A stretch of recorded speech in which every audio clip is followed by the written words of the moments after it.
이번 수업 시간 때는 가장 어려운 문법 중 하나로 꼽히는 완료 그리고 불완료 동사에 대해서 자세히 설명을 해볼 건데요. 이 완료, 불완료 동사 문법이 교과서에서도 보면 상당히 많은 페이지 수를 차지하고 있고 또 이와 관련된 문법만 따로 다루는 교과서가 있을 정도인데요. 이번 수업 시간 때 이 문법의 완벽한 마스터를 위해서 총 정리본을 준비했으니 여러분 기대하셔도 좋습니다. 자, 불완료 그리고 완료. 러시아어로는 nie совершенный вид 그리고 совершенный вид라고 불리면서 NSV 불완료 그리고 SV 완료 이렇게 표기가 됩니다. 사실 완료, 불완료 동사는요 보면 이 이름 안에 이미 힌트가 담겨져 있어요. 완료, 어떠한 행동이 완료되었다, 즉 결과를 뜻하고요. 불완료, 어떠한 행동이 아직 완료되지 않았다, 즉 현재까지도 진행 중이다, 결과가 없다 라는 뜻을 가지고 있습니다. 바로 이 두 가지가 이 문법의 중점이 되는데요. 이것만 잘 기억하고 계셔도 절대 헷갈릴 일이 없다는 것을 제가 앞으로 증명해 보이겠습니다. 우선 완료 그리고 불완료 이 두 동사의 가장 큰 차이점은요. 바로 이 시간에 있습니다. 우리가 러시아어를 처음 배울 때, 처음 동사를 접할 때 배우는 것은 바로 모두 다 불완료 동사들인데요. 그걸 배우면서 또 같이 배우는 것이 바로 과거, 현재, 미래형입니다. 반면에 이 완료 동사는 어떨까요? 과거에 어떤 행동을 끝냈다. 가능한 의미죠. 그러면 미래에 어떤 행동을 끝낼 것이다. 이것도 또한 가능합니다. 하지만 현재는 어떨까요? 현재 끝냈다, 끝낼 것이다. 이게 불가능해요. 때문에 완료 동사에는 이 현재형이 없습니다. 한 학생이 그래서 저한테 질문을 한 가지 했어요. 지금 끝내는 중입니다 라는 동사가 가능하지 않나요? 그런데 여기서 자세히 살펴볼 거는 끝내는 중입니다. 끝내고 있습니다. 마찬가지로 진행형입니다. 아직 끝냈다 혹은 끝낸 결과가 있다 라는 의미는 전혀 가지고 있지 않잖아요? 때문에 이 불완료 동사에는 과거, 현재, 미래형이 존재하는 반면 완료 동사에는 현재가 없다는 거 잘 기억해 두세요. 자, 예를 들어서 동사 делать,를 한번 살펴볼게요. 과거형은 어떻게 되나요? 간단하죠. Он делал. Она делала, они делали. 현재형은 어떻게 될까요? Я делаю, ты делаешь, он делает, они делают 가 되겠고요. 미래에는 어떻게 될까요? 앞에 быть 동사가 붙죠? Я буду делать, он будет делать, вы будете делать, они будут делать. 반면 이 делаte의 완료 동사는 сделат입니다. сделать, SV. 과거는 변화가 똑같아요. Он сделал, она сделала, 그리고 они сделали. 현재 없고요. 미래에는 이거 배운 거 써먹어야죠, 그쵸? Я сделаю, он сделает, они сделают. 이렇게 이 NS의 현재화가 여기 미래형이 됩니다. 등등등. 계속해서 완료 그리고 불완료 동사의 쓰임새에 대해서 자세히 설명을 해보기에 앞서서 작은 테이블 한번 만들어 볼게요. 여러분도 필기에 도움이 될 것 같습니다. 자, 왼쪽엔 NS회 그리고 오른쪽엔 S회. 자, 첫 번째 차이점에 대해서 우리 얘기를 했어요. 여기는 과거, 현재, 그리고 미래가 있다면 S회에서는 과거와 미래만 존재한다. 두 번째, 우리가 앞서 벌써 얘기했듯이 NS회 불완료 동사는 과정을 의미하고 완료 동사 S회는 결과를 의미한다 입니다. 자, 예를 들어서 한번 살펴볼게요. 동사 читать 그리고 прочитать. 자, я вчера 그니고. 자, 이 빈칸에 취따지와 프르취따 중에서 어떤 동사가 들어갈까요? 자, 이번에는 스웨 그리고 에스웨. 취따지. 야우치라 취따오 그니고. 야우치라 프르취따오 그니고. 사실 이 두 가지 다 가능합니다. 왜냐? 이 문장에 명확하게 설명되는 것이 없었어요. 이게 과정을 뜻하는 것인지 혹은 결과를 뜻하는 것인지. 그쵸? 하지만 야 위스팅 그리고 야 주라 위처럼 그리고 이 두 가지 문제를 한번 살펴볼게요. 야 위스팅 그리고 나는 하루 종일 책을 읽었습니다. 위스팅 하루 종일. 자, 이 문장에 있어서는 과정을 뜻해요. 그쵸? 내가 책을 다 읽었는지 다 안 읽었는지 결과가 중요한 것이 아니라 하루 종일 책을 읽었다가 중요한 상황이고요. 두 번째 문장 야우치라 위처럼.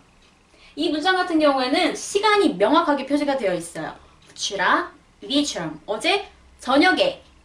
이 같은 경우에는 완료 동사 프레치탈이 맞습니다. 왜냐? 결과가 중요하기 때문이지요.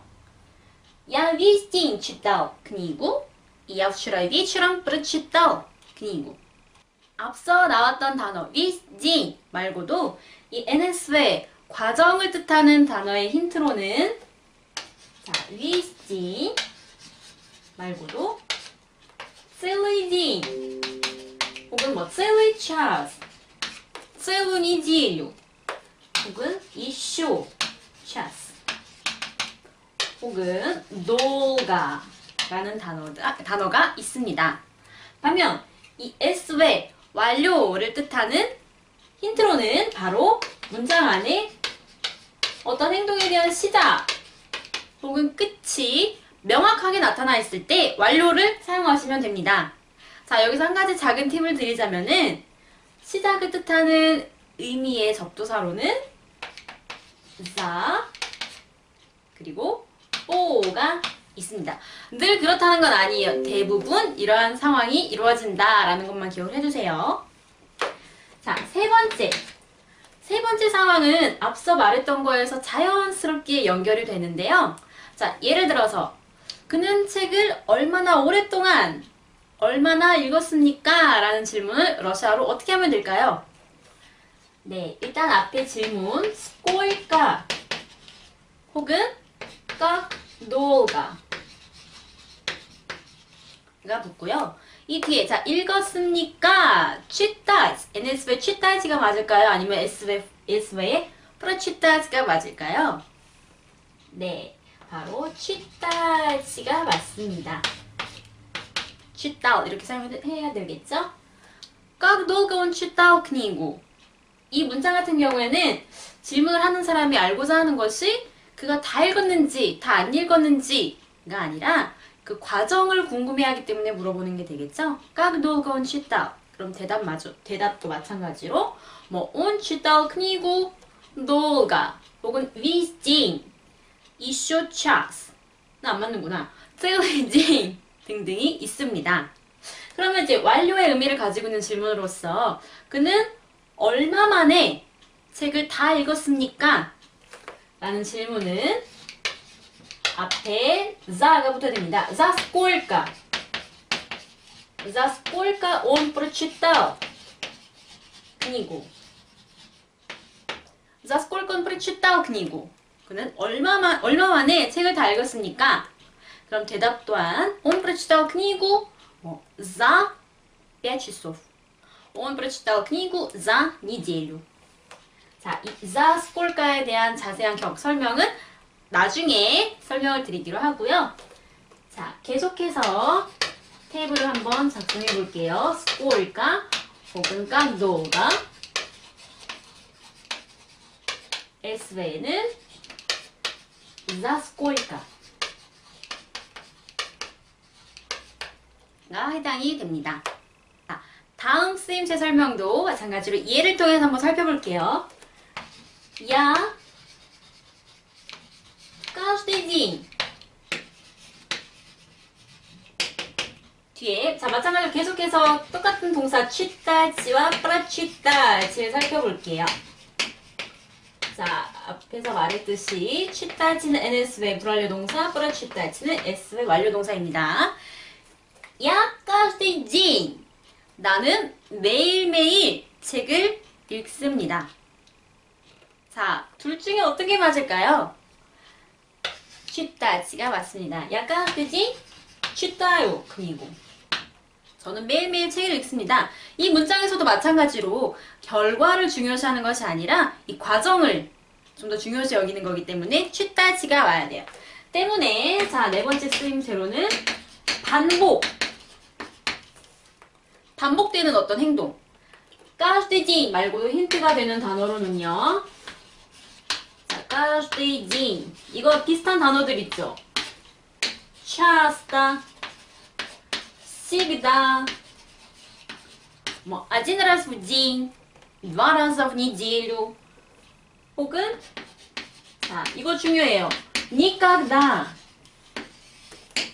가장 학생들이 실수를 많이 하는 단어예요. никогда 단어가 있으면 문장에 무조건 NSV 불완료 동사가 와야 돼요.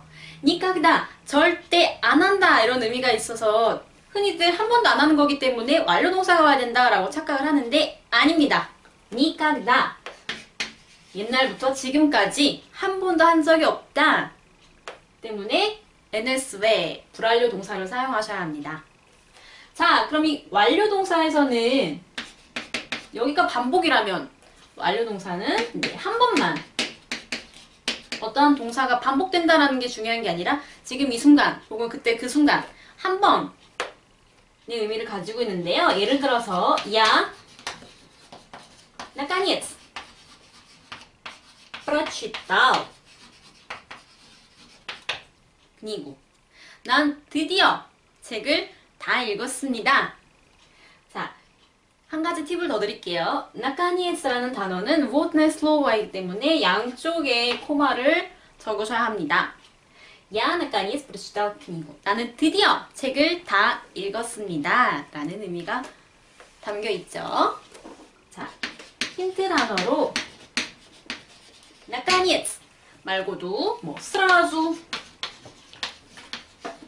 혹은 быстро 등등의 힌트 단어들이 있습니다. 다섯 번째 상황도 문제를 통해서 한번 알아볼게요. Он читает, 혹은 прочитать книгу и слушать, послушать музыку. 이 문장 같은 경우에는 он читал книгу и слушал музыку,가 맞습니다. 왜냐? 동시에 이루어진 행동이거든요. 그는 책을 읽으면서 음악을 들었습니다. 과정을 뜻해요. 그쵸? 하지만 이 두 번째 문장 он учить 혹은 выучить слова и потом читать или прочитать книгу. 이 문장에서는 바로 이 потом이라는 단어가 힌트가 됩니다. 그는 먼저 단어를 다 외운 다음에 텍스트를 읽었습니다. Он выучил слова, потом прочитал книгу. 당연하죠. 이 하나를 끝내놓고 다음 것을 진행했다 라는 의미를 가지고 있기 때문에 어떻게 보면 당연히 이 두 번째 문장에서는 완료 동사가 사용이 되어야 합니다. 때문에 자, 테이블의 다섯 번째 여기는 동시, 그쵸? 동시에 이루어지는 상황, 그리고 완료에서는 차례대로, 순서대로 상황이 이루어질 때 완료 동사가 사용이 됩니다. 그리고 마지막 여섯 번째는 뭐냐면요. 바로 구체적이지 않은 상황일 때는 불완료 동사가 사용이 되고 어떤 행동이 구체적으로 설명이 될 때는 SV 완료 동사가 사용이 된다 라는 룰입니다. 어떻게 보면 이 또한 이미 앞에서 다 나왔던 상황이고요. 당연한 설명이 될 것 같은데요. 예를 들어서 вчера я был занят. 나는 어제 매우 바빴어. 왜냐? Я читал книгу, я слушал музыку, я смотрел фильм 등등등등. 굉장히 구체적이지 않아요. 끝냈는지 끝내지 않았는지 이런 것도 중요하지 않을 뿐더러 어제 저녁에 그냥 바빴다. 뒤에는 NSV와 같은 상황이 가야 되고요. 구체적인 상황이다 라고 이야기를 하자면은 앞서 말했듯이 좀 더 명확한 시간이나 혹은 한 가지 행동이 끝난 뒤에 다음 행동이 이루어졌다 라는 이런 어떤 명확한 제시가 있어야지만 예스의 사용이 가능합니다. 자, 이렇게 완료 그리고 불완료를 사용하는 상황에 대해서 이렇게 무려 6가지로 한번 나눠봤는데요. 테이블엔 5가지만 적었고요. 사실 서로 상황이 얽혀있고 다 중복되는 설명이에요. 이걸 굳이 나누고 이제 테이블을 만들다 보니까 이렇게 많이 꼭 복잡하게 보이긴 하는데 앞서 말했듯이 NSV 불완료 동사에는 과정, SV 동사에는 결과 이것만 기억을 하시면은 자, 사용을 하시는데 어려움이 없을 거라고 생각이 됩니다. 다음 수업 시간 때는 이 불완료 동사와 완료 동사의 구분법에 대해서 자세히 한번 살펴볼게요. Спасибо за внимание. До скорой встречи!